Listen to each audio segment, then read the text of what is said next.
Na Bíblia Sagrada, no livro de Gênesis, capítulo 50, versículo 20, diz: Embora vocês quisessem me fazer mal, Deus quis que as coisas acabassem bem e que muitas vidas fossem preservadas, e é isso que Ele está fazendo agora. Olha, para mim, esse é um dos melhores versículos do livro de Gênesis, o qual devemos colocar em nosso coração. Essas são as palavras de um homem chamado José. Uma das lições mais lindas que podemos aprender sobre fé, superação e santidade é a história bíblica de José no Egito.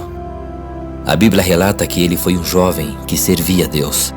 Ele andava em seus caminhos e mesmo assim teve uma vida marcada por grandes injustiças.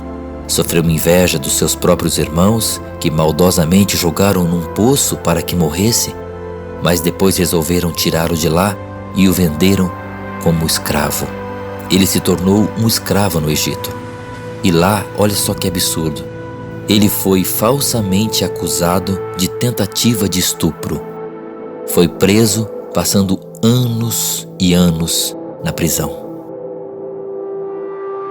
Agora imagine, jogado num poço, ser acusado de algo tão horrível e depois enfrentar anos e anos em uma cadeia. Mas apesar de todo o mal que fizeram contra ele, José decidiu continuar agradando a Deus, não se deixando ser paralisado por circunstâncias nem por pessoas. É uma história rica de ensinamentos que podemos aplicar perfeitamente aos dias atuais. Podemos aprender muitas lições com esse jovem dos tempos bíblicos. As palavras de José que eu li no começo em Gênesis capítulo 50, versículo 20, apontam para a providência divina, mesmo quando as coisas desagradáveis acontecem em nossa vida. José era inocente e ficou anos e mais anos preso e parecia que Deus não estava fazendo nada por ele. Deus, quando aparentemente não estava fazendo nada para abrir as simples portas de uma prisão, estava, na verdade, abrindo as portas do palácio de Faraó para que, por elas, José entrasse, agora como uma autoridade no Egito, cumprindo as promessas que Deus havia feito. José saiu de uma prisão onde já estava há anos preso por uma acusação de abuso sexual de forma injusta. Estava lá triste, abatido.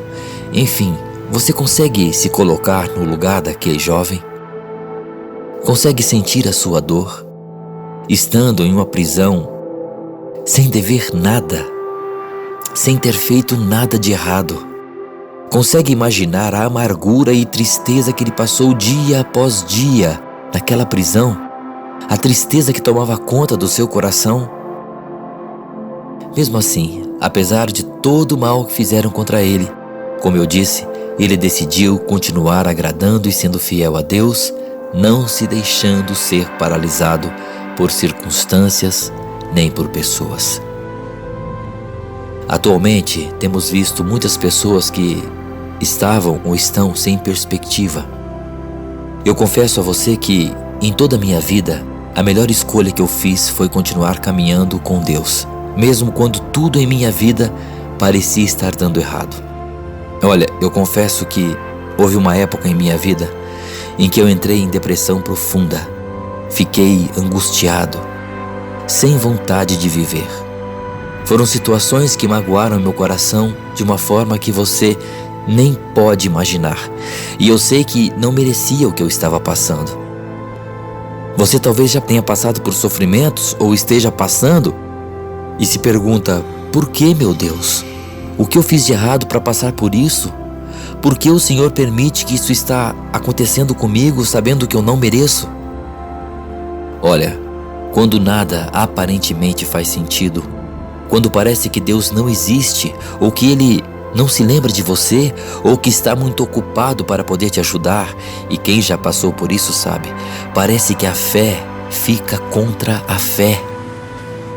Mas como podemos ver na história de José, Deus sempre está conduzindo seus filhos àquilo que é o melhor para cada um deles. Deus, na verdade, não tinha abandonado José na prisão. Ele só estava o conduzindo a uma vida com propósitos maiores. Olha, meu querido irmão, minha querida irmã, amigo, amiga, você que me escuta, quando você se sentir como José, abandonado em um poço, depois tratado como um objeto, assim como José foi ao ser vendido, quando você se sentir injustiçado, acusado de coisas que você não fez, lembre-se de José no Egito. Por maior que seja o seu problema, por maior que seja a sua assolação, a sua luta ou a sua dor, por mais adversa que seja a sua situação, veja uma luz no final do túnel. Sim, veja essa luz, pois ela existe. Veja o plano de Deus para a sua vida. Deus, Ele quer lhe colocar em lugares altos. Deus quer lhe dar dupla honra no lugar da vergonha e lhe fazer triunfar sobre aqueles que lhe perseguem. Então, meu querido, descanse. Deus está agindo em silêncio em sua vida. E quando você chegar no seu limite e achar que tudo acabou para você, Deus abrirá as portas dessa prisão e te honrará de uma forma surpreendente. Pois aquilo que o olho não viu, aquilo que o ouvido não ouviu, nem chegou ao coração do homem, é o que Deus tem preparado para aqueles que o amam. Espere em Deus, e o mais Ele fará.